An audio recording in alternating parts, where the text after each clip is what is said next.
ang trumpeta. Sa ngalan ng Ama at ng Anak at ng Espiritu Santo, Amen. sumainyo ang Panginoon. At sumaiyo rin. Mga kapatid kay Kristo at mga kadiboto, muli tayo po ay tinipon ng ating Nuestro Padre, Jesus Nazareno, bilang kaanib ng angka ng Diyos. Tinipon niya tayong lahat sapagkat mahal niya tayo. Kaya dumulog po tayo sa ating maawaing Panginoon na nagpapatawad ng lubos. Inaamin ko sa makapangyarihang Diyos. At sa inyo mga kapatid, naluba ako nagkasala sa isip, sa salita at sa gawa, at sa aking pagkukulang.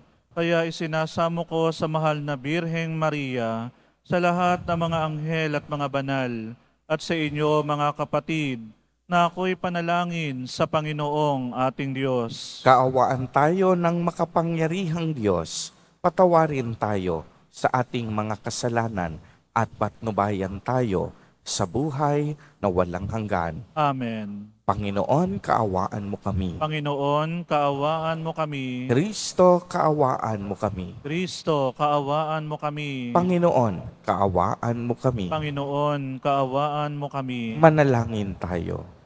Ama naming makapangyarihan, kalugdan mo po at pagbigyan na magkamit ng kaloob mong karagdagan upang sa maalab naming pananalig, pag-asa at pag-ibig, kami mamalaging tumalima sa iyong kautusan sa pamamagitan ni Jesucristo, kasama ng Espiritu Santo, magpa sa walang hanggan. Amen. Magsiupo muna tayo.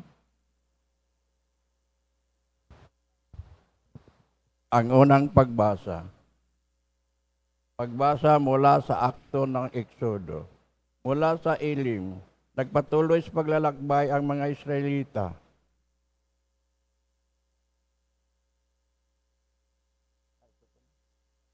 Ito nga.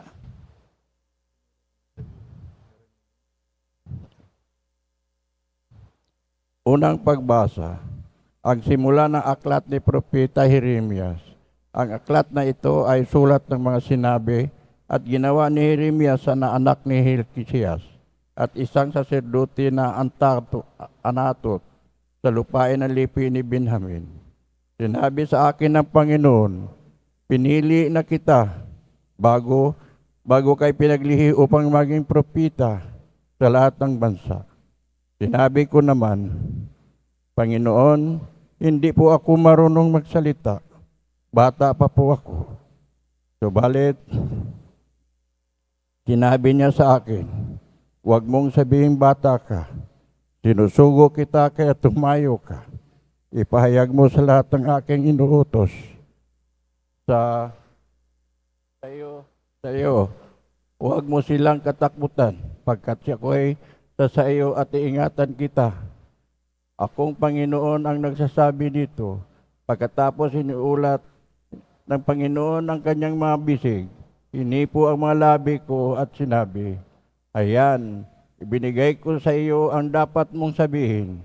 Ibinigay ko sa iyo ngayon sa iyo ang kapangyarihan sa mga bansa, mga kaharian, sila'y bunutin at ibagsak, lipulin at iwasak, ibangon at itatag.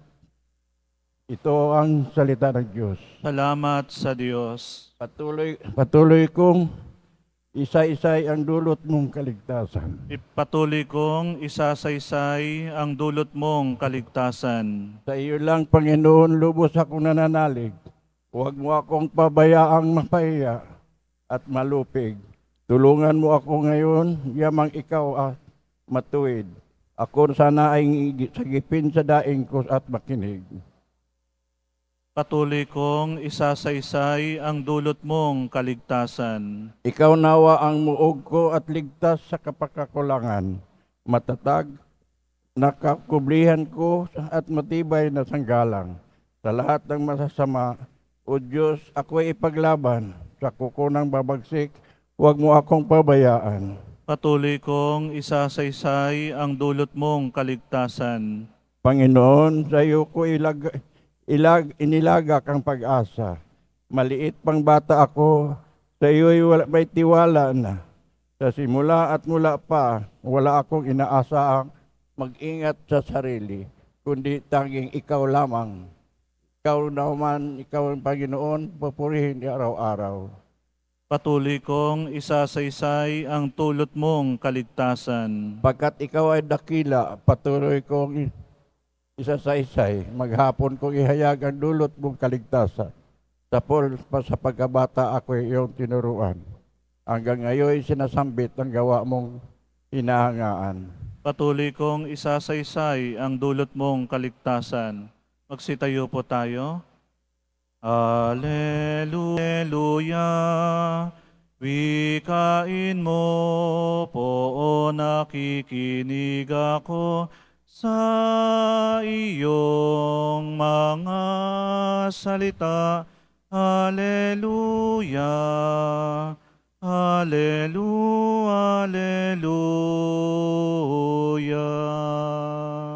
Sumainyo ang Panginoon. At sumaiyo rin. Ang mabuting balita ng Panginoon ayon kay San Mateo. Papuri sa iyo, Panginoon. Noong ding araw na iyon, si Jesus ay lumabas ng bahay at naupo sa tabi ng lawa. Pinagkalipon-punan siya ng makapal na tao, kaya't sumakay siya sa isang bangka at doon ay naupo.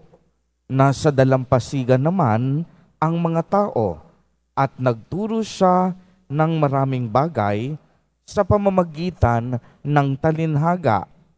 May isang magsasakang lumabas upang maghasik. Sa kaniyang paghahasik ay may mga binhing nalaglag sa tabi ng daan. Dumating ang mga ibon at tinuka ang mga iyon. May mga binhi namang nalaglag sa kabatuhan. Sapagkat manipis lang ang lupa roon, sumibol agad ang binhing iyon. Ngunit ang mapabilad sa matinding init ng araw ay natuyo. Palibhasay walang ganoong ugat. May binhi namang nalaglag sa dawagan. Lumago ang mga dawag at ininis ang mga iyon. Ngunit ang binhing nalaglag sa mabuting balita ay nag-uhay. May tig 100, may tig 60 at may tig 30 butil ang bawat uhay. Ang may pandinig ay makinig. Ang mabuting balita ng Panginoon. Pinupuri ka namin, Panginoong Heso Kristo. Magsiupo tayo. Magandang umaga po sa inyong lahat, mga kapatid kay Kristo. Sa lahat po ng ating mga taga-subaybay, sa iba't ibang online platforms, at sa lahat ng ating mga kadiboto, sa iba't ibang panig ng Pilipinas, at maging sa buong mundo, kung saan tayo ay naaabot ngayon ng ating live streaming. Mapayapang umaga din po sa inyong lahat. Purihin at dakilain natin ang ating Panginoon, ang mahal na poong Jesus Nazareno. Bagamat sa mga sandaling ito, tayo ay nakakaranas ng matinding pagbuhos ng ulan, patuloy po ang paanyaya natin sa bawat isa ng ibayong pag-iingat. Gayunpaman, ang mga misa dito sa loob ng Quiapo Church ay nagpapatuloy at tunay ngang walang makakapigil sa ating pananampalataya, walang makakapigil sa ating debosyon, walang makakapigil sa ating pakikipag-ugnayan, sa ating pagdarasal at sa ating pagsisimba. Ang atin pong ebanghelyo sa araw na ito ay tungkol sa talinhaga ng mga hasik. Sinabi dito ng ang mga binhing inihasik ay sumasagisag sa salita ng Diyos. Ang mga hasik mismo ay ang ating Panginoong Diyos at ang iba't ibang klase ng lupa ay kumakatawan sa iba't ibang klase ng puso na tumatanggap sa salita ng Diyos. Dahil nga po iba't iba ang klase ng puso, magkakaibang pagpapahalaga at magkakaibang pagtugon din ang ating ipinapamalas sa ating pagtanggap sa salita ng ating Panginoon. Kung inyong mapapansin, bawat klase po ng lupa nakinig. Subalit kinalaunan, iba't iba ang nangyari. Ibig sabihin nito, habang pinakikinggan at tinatanggap natin ang bawat mensahe at salita ng Diyos, nagkakaroon ito ng iba't iba at malalim na epekto sa ating buhay. Depende na rin sa kakayahan ng puso kung paano ito tanggapin. Una po, narinig natin sa ating ebanghelyo na may mga binhing na laglag sa tabi ng daan. Ito po ay nangangahulugan ng mga taong nakinig ng salita ng Diyos. Dumating ang diablo at panunukso. Agad nagpatalo at nagpadaig. Anong nangyari? Inalis sa kanila, sa kanilang mga puso, ang salita ng Diyos upang hindi sila manalig at maligtas. Ikalawa po, may mga binhing na laglag sa kabatuhan. Ibig sabihin, nakinig sila ng salita ng Diyos at tumanggap nito ng may galak. Ngunit, hindi naman tumimo at lumago sa kanilang mga puso. Ibig sabihin din ito, nung natanggap nila ang mensahe ng Diyos, naniwala sandali. Subalit sa panahon ng kaunting pagsubok, tumiwalag agad. Nagsimba at nagdasal, ngunit kaunting pagsubok lang, hindi na bumalik sa ating pananampalataya. Agad-agad pinanghinaan ng loob. Ikatlo, may mga binhing nahasik sa dawagan. Nakinig din sila ng salita ng Diyos, ngunit nang malao na ay nadaig ng mga alalahanin sa buhay at ng pagkahilig sa kayamanan at kalayawan. Kaya't ano ang nangyari? Hindi nahinog ang kanilang mga bunga. Maaaring dito napakinggan na nila ang mabuting balita ng Diyos, nagdasal na, nanalangin na, napakinggan na sa kanilang panalangin. Ngunit nagkaroon na ng kaunting kayamanan, imbis na pananampalataya kumapit, umasa na sa luho at yaman ng buhay. Pinasaya na sila ng kanilang kaunting kapangyarihan at kayamanan. Pang-apat, may mga binhing nahasik at nalaglag sa tinatawag na mabuti o matabang lupa. Dito, nakinig ng salita ng Diyos. Iningatan nila sa kanilang mga puso. Malinis ang kanilang intensyon at sila'y patuloy na nagtatyaga hanggang ang salita ng Diyos mamunga at magkaroon ng epekto sa kanilang buhay.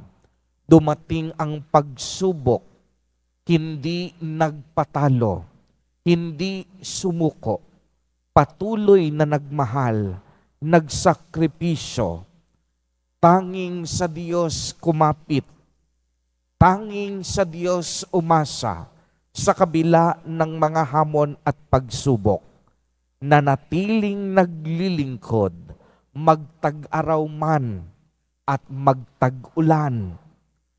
Ito po ang klase ng lupa na inaasahan sa bawat isa sa atin sa ating pagtanggap sa salita ng Diyos. Mabubuti at matatabang lupa. Kaya nga po ang magandang katanungan, mga kapatid kay Kristo, paano natin pinakikinggan ang bawat mensahe at salita ng Diyos na ating napakikinggan sa araw-araw? Alalahanin po natin, tayo po ay itinanim, tayo ay inihasik sa iba't ibang paraan upang ang salita ng Diyos mamunga sa ating puso't sa ating buhay. Namumunga na nga ba o mamumunga pa lamang ang salita ng Diyos sa ating mga puso? May mga mabubuting epekto na po ba ang bawat nating napakinggan? O baka naman, kagaya ng ibang lupa, agad-agad tayong sumusuko kahit na sa maliliit na pagsubok sa ating buhay. Mga kapatid kay Kristo at mga kadiboto, lagi po nating tatandaan na ang salita ng Diyos banal at makapangyarihan. Ang salita ng Diyos para sa lahat, maging mayaman man o mahirap, makasalanan ka man o banal, profesional ka man o walang pinag-aralan, taniyag ka man o hindi kilala, hindi tayo pinagdamutan ng Diyos ng kaniyang mga salita na nagbibigay buhay at nakakapagpabago sa ating mga pamumuhay. Maging makasalanan man, hinasika ng Diyos ng mga binhi upang sa gayon magkaroon ng puwang ng pagbabago ang kanilang mga puso. Kaya't ang napakahalagang salita sa ating pagninilay ngayon, mamunga. Naway sa ating pakikinig ng salita ng Diyos, tayo pong lahat ay hindi lang basta lumago, kung hindi tayo po ay mamunga. Naway, maging handa lagi ang ating puso sa pagtanggap ng mensahe ng Diyos upang sa gayon maging karapat-dapat tayong tagapagmana ng kaharian ng Diyos. Amen. Purihin at dakilain natin ang ating Panginoon, ang mahal na poong Jesus Nazareno. Magsitayo na po tayo.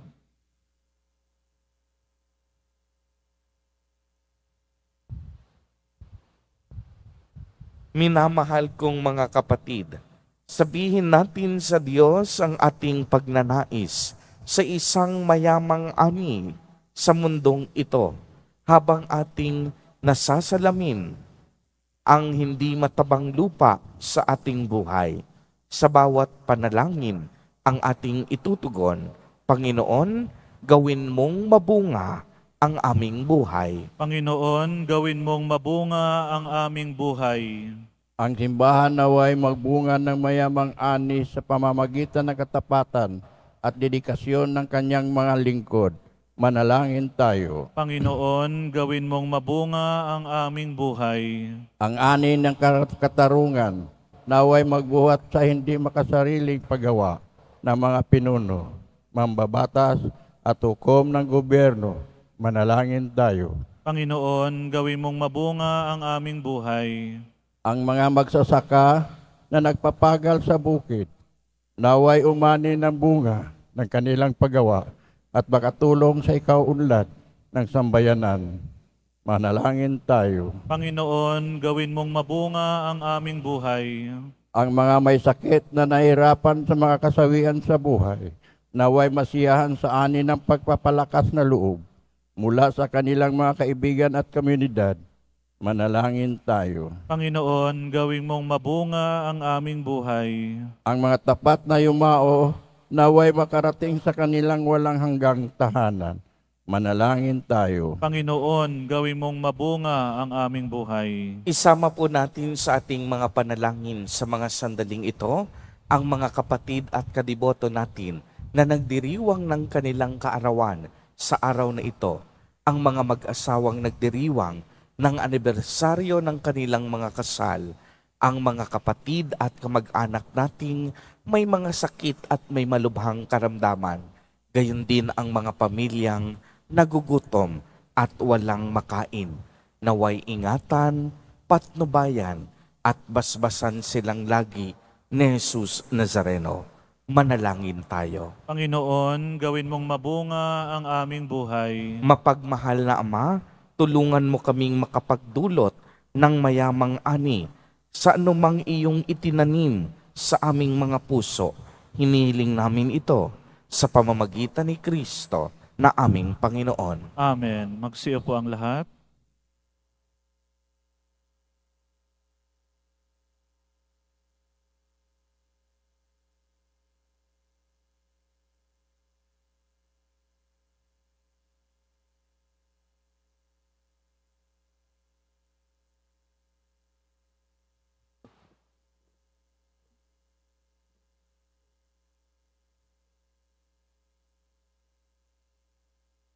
Kapuri-puri ka, Diyos amang lumikha sa sanlibutan, sa iyong kagandahang loob.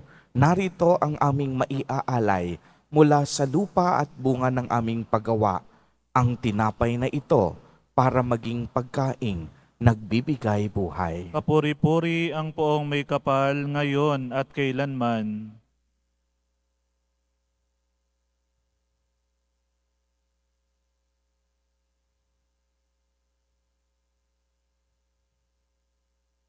Kapuri-puri ka, Diyos amang lumikha sa sanlibutan, sa iyong kagandahang loob. Narito ang aming maialay mula sa katas ng ubas at bunga ng aming paggawa.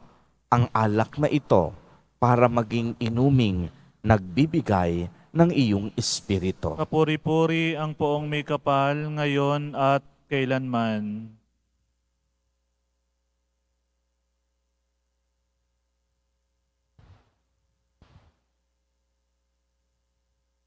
Sitayo po tayo. Manalangin kayo mga kapatid upang ang paghahain natin ay kalugdan ng Diyos amang makapangyarihan. Tanggapin nawa ng Panginoon tong paghahain sa iyong mga kamay, sa kapurihan niya at karangalan sa ating kapakinabangan at sa buong sambayanan niyang banal. Ama naming lumikha, lahat ng iyong mga paghahaing ipinag-utos noong araw ay iyong pinagtibay sa isang haing hantungan ng tanan. Tanggapin ang ginaganap ngayon ng inyong mga lingkod at basbasan mo ito ng kabanalang gaya ng iyong kaloob sa mga alay ni Abel na lubha mong ikinalugod upang ang mga handog ng bawat isang nagbigay para sambahin ang banal mong ngalan ay magkamit ng karagdagan mong kasiyahan sa pamamagitan ni Jesucristo kasama ng Espiritu Santo, magpa sa walang hanggan. Amen. Sumainyo ang Panginoon. At sumaiyo rin. Itaas sa Diyos ang inyong puso at diwa. Tinaas na namin sa Panginoon. Pasalamatan natin ang Panginoong ating Diyos. Marapat na siya ay pasalamatan. Ama naming makapangyarihan, tunay ngang marapat na ikaw ay aming pasalamatan. Pinagbibigyan mong ito'y aming maihayag, kahit na ito'y walang anumang maidaragdag, sa kadakilaang sa iyo ay likas. Sa pagpupuri nami ang nakikinabang, ay kami ring iyong pinakikiharapan sa pamamagitan ng iyong anak na minamahal.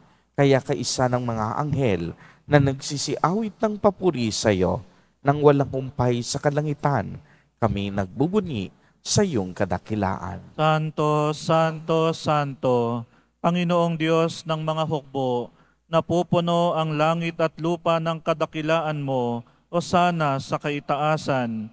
Pinagpala ang naparirito sa ngalan ng Panginoon, o sana sa kaitaasan. Magsiluhod po tayo. Ama naming banal, ikaw ang bukal ng tanang kabanalan. Kaya't sa pamamagitan ng iyong Espiritu ay gawin mo pong banal ang mga kaloob na ito upang para sa amin ay maging katawan at dugo ng aming Panginoong Kristo. Bago niya pinagtiis ang kusang loob na maging handog, hinawakan niya ang tinapay, pinasalamatan kaniya, pinagati-hati niya iyon, iniabot sa kaniyang mga alagad at sinabi, "Tanggapin ninyong lahat ito at kanin. Ito ang aking katawan na ihahandog para sa inyo."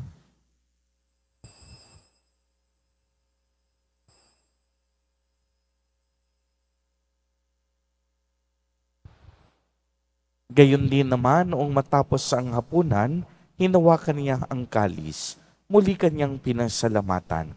Iniabot niya ang kalis sa kaniyang mga alagad at sinabi, "Tanggapin ninyong lahat ito at inumin. Ito ang kalis ng aking dugo, ng bago at walang hanggang tipan. Ang aking dugo na ibubuhos para sa inyo at para sa lahat sa ikapagpapatawad ng mga kasalanan. Gawin ninyo ito sa pag-alaala sa akin."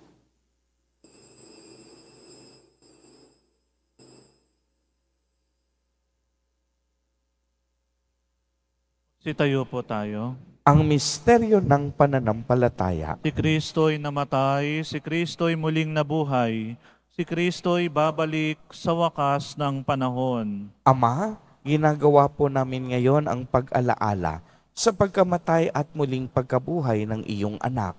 Kaya't iniaalay namin sa iyo ang tinapay na nagbibigay buhay at ang kalis na nagkakaloob ng kaligtasan.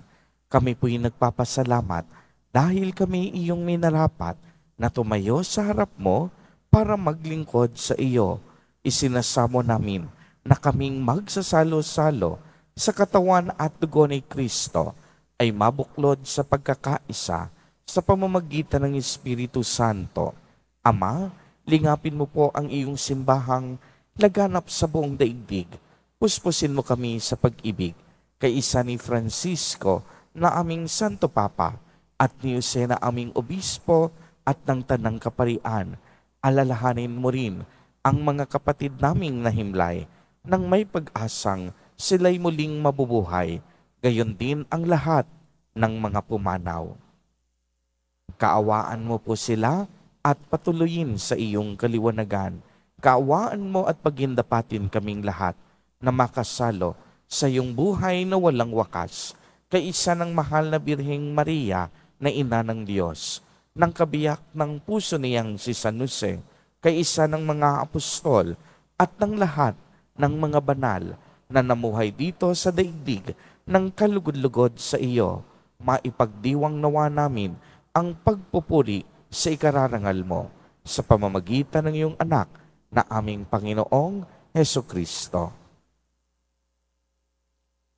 Sa pamamagitan ni Kristo, kasama niya at sa Kaniya, ang lahat ng parangal at papuri ay sa iyo, Diyos amang makapangyarihan, kasama ng Espiritu Santo, magpa sa walang hanggan. Amen.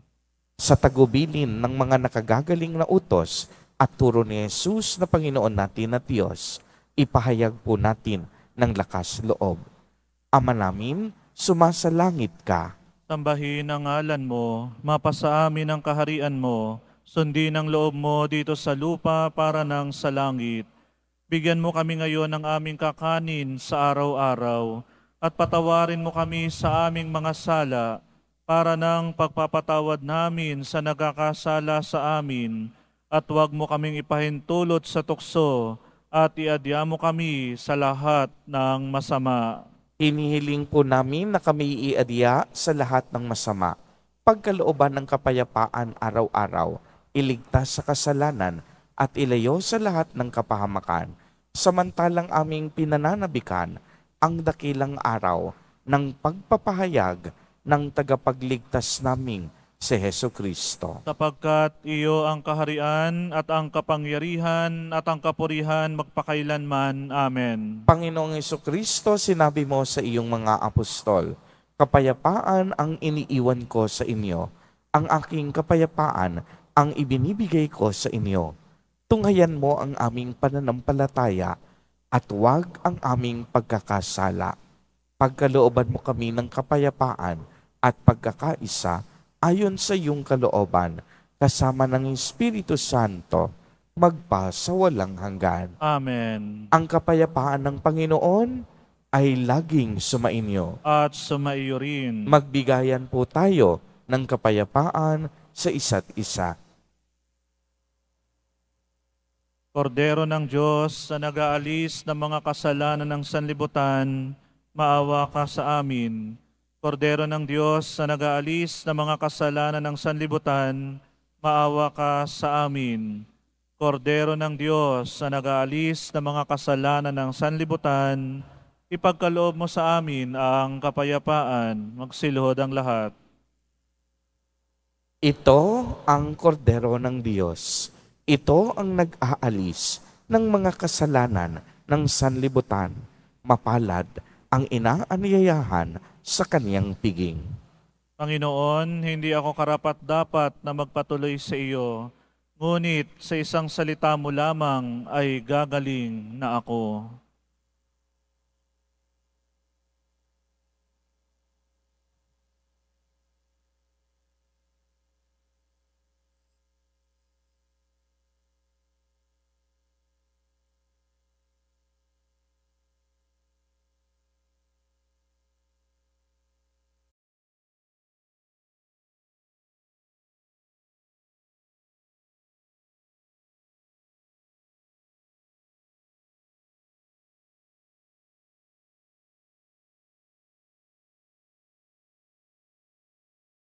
Pakinabang mo sa iyong sariling buhay at gawin mong kami pasulong na makahakbang mula sa dati naming pagkamakasalanan patungo sa pagbabagong nagdudulot ng iyong kabutihan sa pamamagitan ni Jesucristo kasama ng Espiritu Santo magpa sa walang hanggan. Amen. Sumainyo ang Panginoon. At sumaiyo rin. Pagbabasbas, mahal na poong Jesus Nazareno, inihayag mo sa pamamagitan ng krus ang walang maliw na pag-ibig ng Diyos sa sangkatauhan.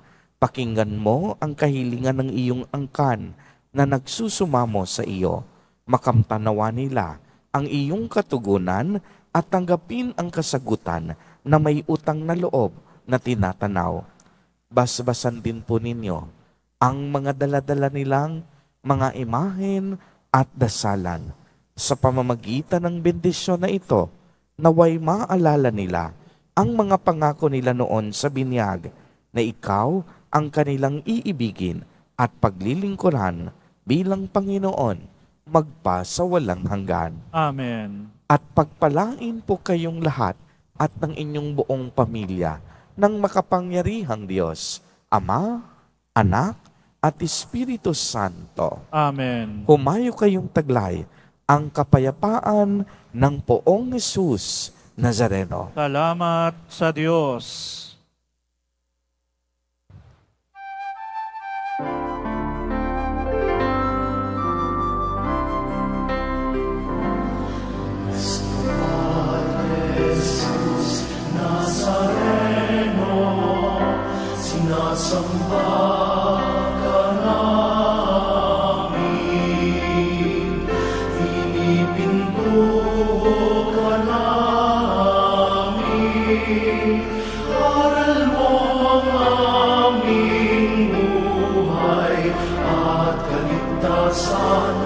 Nuestro Padre.